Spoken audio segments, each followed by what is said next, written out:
So I've been a freelance SEO for collectively, God, I don't know, 4 years or something. Part time, full time, all that sort of stuff. And I started again full time freelance in January 2024. So I've been doing it for nearly 11 months, nearly a year, and it's the best it's ever gone. I'm earning more than nearly double what I did my last agency side job, which, yeah, it's all right. I can afford more ladders and pictures, which is fun. But I've always wanted to earn more anyway. But there's certain things that I think you need to do to help that, and the way that I've sort of done it. Um, so you can see I've just put literally one, two, three, four, five. So I'm going to think of the best tips for freelance SEOs. This will be ad lib, sort of off the top of my head, but I have sort of thought about it as well. So if you're starting off as a freelance SEO, pretty simple, but get your own website, get it ranking, whether it's for local terms or sub services. So if you're good at doing technical SEO audits, if you're good at content strategy, link building, whatever part of SEO or service, and this goes for any service really, get it ranking. And the amount of credibility that I've had and clients inquiring where I googled freelance SEO Sheffield, you came up first, you must be good at it. I've literally had people say that. So that gets you an immense amount of credibility. So get your own website, get it ranking for. It doesn't necessarily, even if it's not ranking for something that's going to get you an inquiry, get it ranking for some relevant keywords, and then you'll be competing with me. But I don't mind. Competition's healthy in it.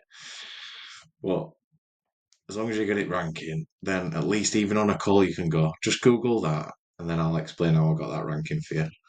The proof is in the pudding. Making me hungry. Right, tip number two is, hmm, I mean, this built me to this, but I've just uh, parted ways with a client.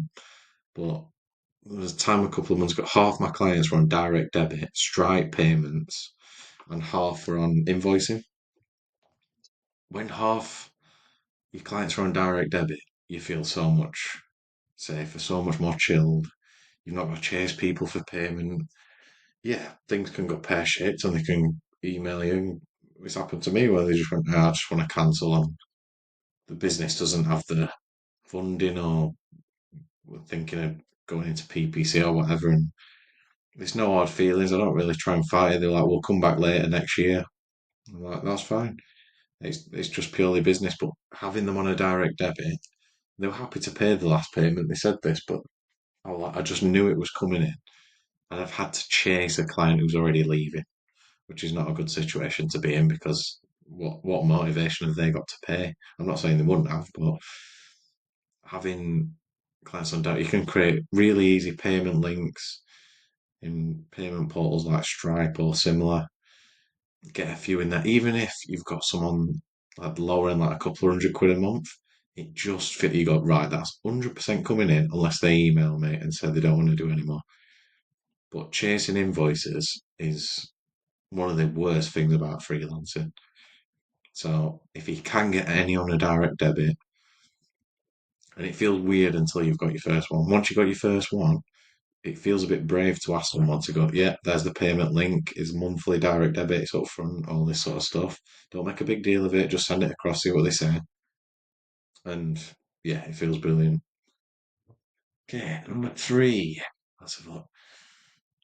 You don't necessarily need to get into fights on LinkedIn or social media to get clients, and you don't need to slag off other SEOs in the industry.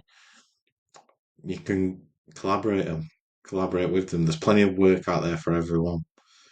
Um, the millions, billions, whatever websites. There's enough money out there for everyone. Even other local. I even collaborate with ones who live near me. Like we're just working together to get the best results for clients and to work on interesting projects. You don't need to be this sort of spiky, um, hot-headed individual, which I see a lot of SEOs trying to be on Twitter and X and LinkedIn. You can still be a decent person, or you don't. It's good to have personal brand, like with your own website and all that sort of stuff.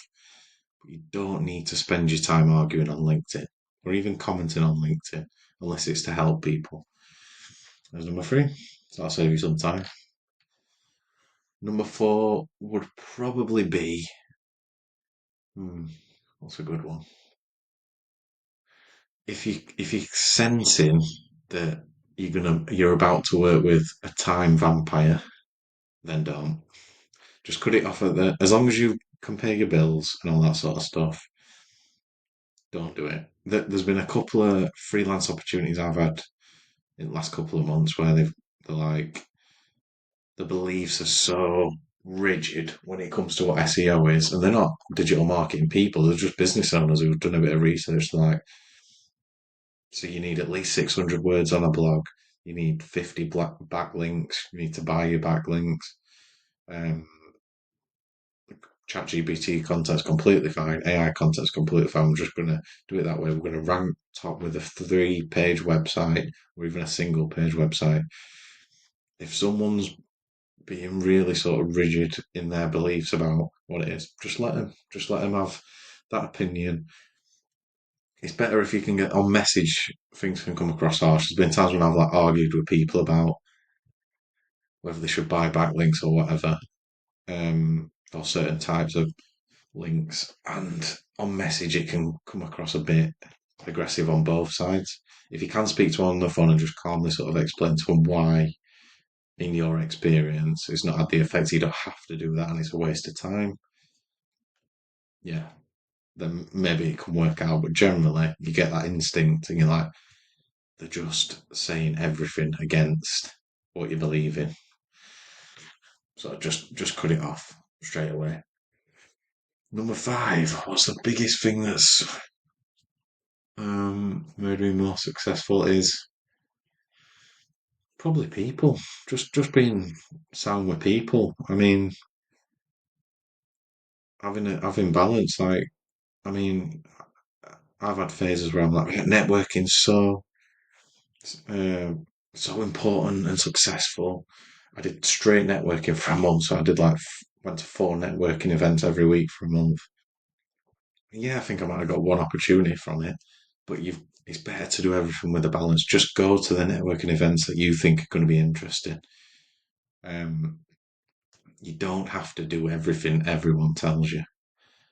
To put it simply, you you fully people will just give you one answer as to why they're successful. And I've just reeled off 5 different things, and that's not even the start of it. And this is only for me. You might disagree with it. It's absolutely fine, but just make it a complete balance. Just find a couple of people. I'm going off onto a bonus one. Find a couple of people that you absolutely trust in the industry and just follow their content.